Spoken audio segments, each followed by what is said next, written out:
Hello mga corners, good morning! And today we will be unboxing our Space Molly item from the Pop Mart dito lang sa Hong Kong, Langham Place. So, may picture dyan, may direction dyan sa video description kung paano nyo mapuntahan ang Pop Mart sa Langham Place, ang Pop Mart or Pop Mart sa Langham Place. Yon. Nandun, marami doon, may pictures dyan. Hindi lang kami nakapag-video kanina ng sobra-sobra, pero may konting video dyan kayo makikita ngayon, no? So, we will unbox itong. And nga pala, special shout out kay aking Zai, Anton. Alam mo na kung sino ka sa pag-introduce sa amin dito, no? So good thing na lang kanina nagpabili din siya. Good thing na sa Langham Place kami kanina sa ano nga 'yun? Sa Mongkok ba 'yun? Sa Mongkok.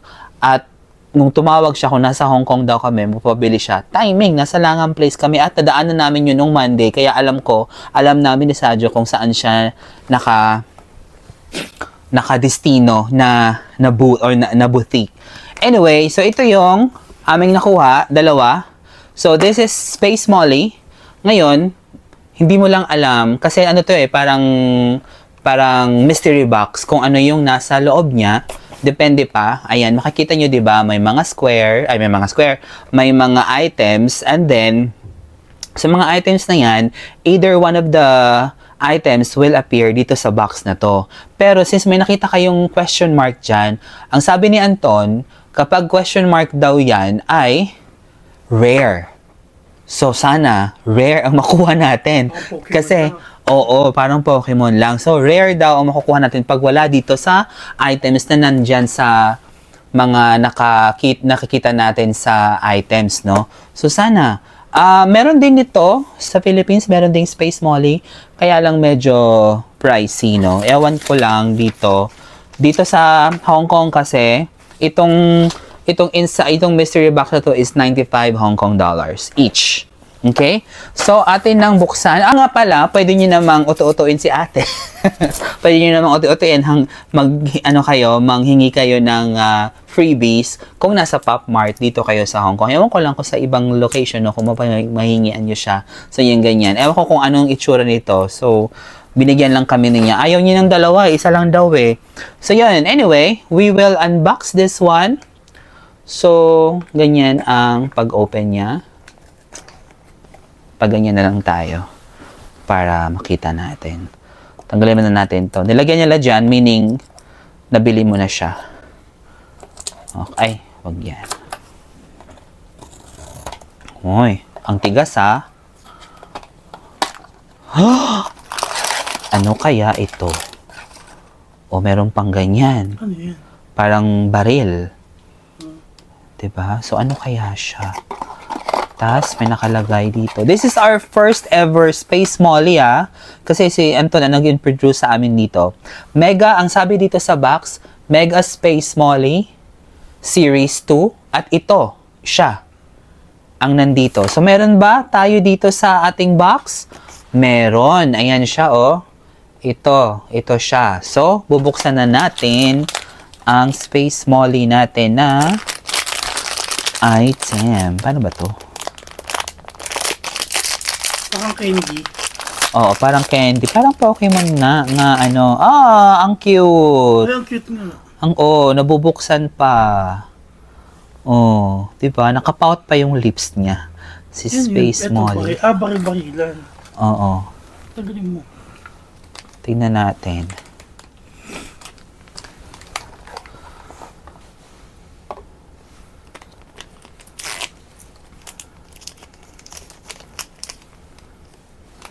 Yan. So, baril-baril. Lagay natin siya dito sa right side niya. Ay, paano ba to? Ganun.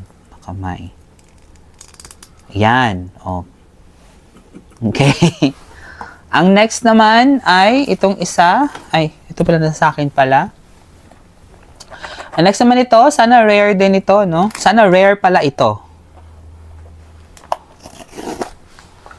Sana hindi pareho. Sana. Eh, kung parehas yan, eh, wala tayong magagawa eh. Edit trade kay Anton. Okay. Mukhang hindi parehas. Kulay pink. Kulay pink ang kanyang, kulay pink ang kanyang gun. So, sabi 100% Mega Space Molly. Ito ang kanyang itsura.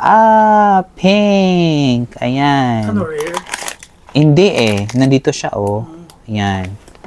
So, hindi siya rare, mga ka-corners. Parang candy lang to, no? So, binubuksan natin. Ayan. Ayan, oh, yung cute. Pink Panther. Space mo. Nabubuksan. Oh, nakapaut na naman ng lips niya.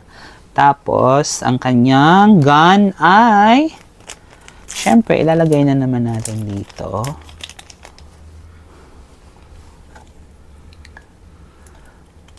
Ay, hala. Ganun, sira kagad. Hindi. Oh, di ba? Oh, Space Molly.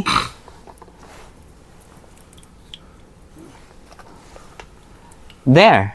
Ayan. So, yan yung Space Molly namin na collection na dalawa agad kasi nainggit kami. Anyway, so that wrapped up our unboxing sa Space Molly. So, if you have time coming here in Hong Kong, visit the Pop Mart. If you are a fan of Pop Mart, Space Molly, na mga collections, you can go ahead and visit Langham Place. Nandun lang siya sa nandun ang Pop Mart na para makakuha kayo at makabili kayo ng mga items na wala sa Pilipinas na baka meron dito sa Hong Kong. Ayun, so if you want to see more of my videos, please don't forget to like and subscribe, and don't forget to hit the notification bell for you to be updated anytime. See you on the road.